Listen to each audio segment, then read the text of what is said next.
Over 200 million children globally currently lack access to a safe school environment. Traditional philanthropy often assumes that a crisis of this scale can be solved by simply pouring concrete and putting up four walls. But the existing structures in these regions prove that a building is not a school if it is structurally unsound. This facility is essentially a ruin. The walls are crumbling, the roof is rusted through, and the interior is exposed to the elements.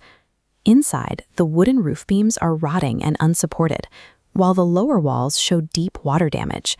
When it rains, these rooms become mud pits, making any attempt at education impossible.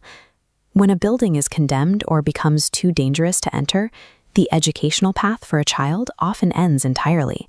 For families in extreme poverty, a child who isn't in a classroom is an essential pair of hands. Without a safe school to go to, these students are frequently diverted into local child labor farms as a means of survival. Construction is only the first step. To actually protect a child's education, we have to engineer solutions for the entire community ecosystem that surrounds the classroom. In rural Ghana, the first invisible barrier keeping kids out of the classroom isn't a lack of books, it's a biological threat. This river is the only water source for the entire village.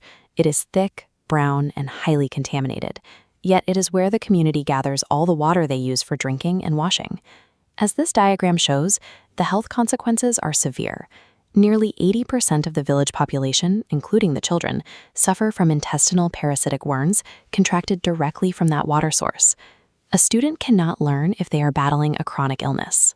The intervention requires drilling high-capacity solar-powered wells that provide clean water to both the school and the hundreds of people in the surrounding community.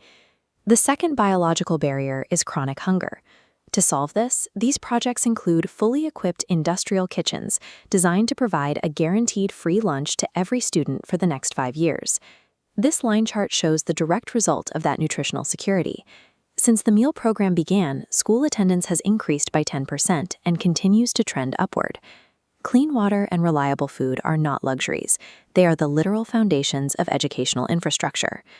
Beyond biology, we have to address the physical distance and treacherous terrain that make a school unreachable. In the Ecuadorian jungle, the commute to school is a multi-hour journey through dense rainforest and across unpredictable river systems in motorized canoes. To withstand this environment, the architecture must be specialized. We build elevated schools on stilts to remain safe during flood season and replace rotting wooden crossings with reinforced metal bridges. In India, the hurdle is urban density and dangerous transit. Many students have to walk for over an hour in the dark along busy, high-speed roads just to reach their campus. And when they finally arrive, they find a system at its breaking point. This classroom is designed for a handful of students, yet hundreds are crowded together on the floor because the community has outgrown its infrastructure. The solution is a dual investment in transit and scale, purchasing dedicated school buses for safe passage, and constructing massive 3-story educational complexes to house the student body. A classroom has no value if the journey there is too dangerous to attempt, or the room is too small to hold the students. The final barrier is the human capital. A school cannot function without teachers, yet the toll on educators in remote areas is often unsustainable. Some teachers spend up to a third of their salary and hours of their day simply on the commute to these remote villages. In many cases, the lack of infrastructure extends to the administration. One principal was forced to manage her entire school out of her car for a decade because she lacked a permanent office. Securing the future of these schools means investing in the staff. This project includes building on-site, fully furnished apartments for teachers and permanent administrative offices to ensure the school has a professional leadership hub. A school is more than just concrete. It is a human system. Securing the livelihood of the teachers is the only way to guarantee a school survives for more than a few years. By combining clean water, safe transit, and housing with the school buildings themselves, these targeted interventions create a compound effect across dozens of communities. This level of engineering is expensive. A single compound, including all its support systems, can cost over $1 million to develop and maintain.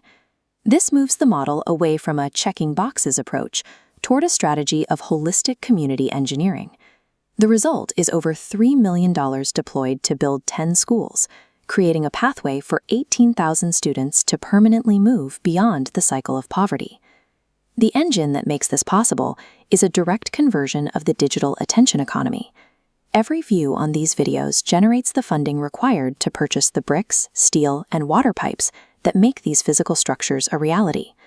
By participating in this digital cycle, the viewer helps provide the literal foundations these students need to stay in the classroom.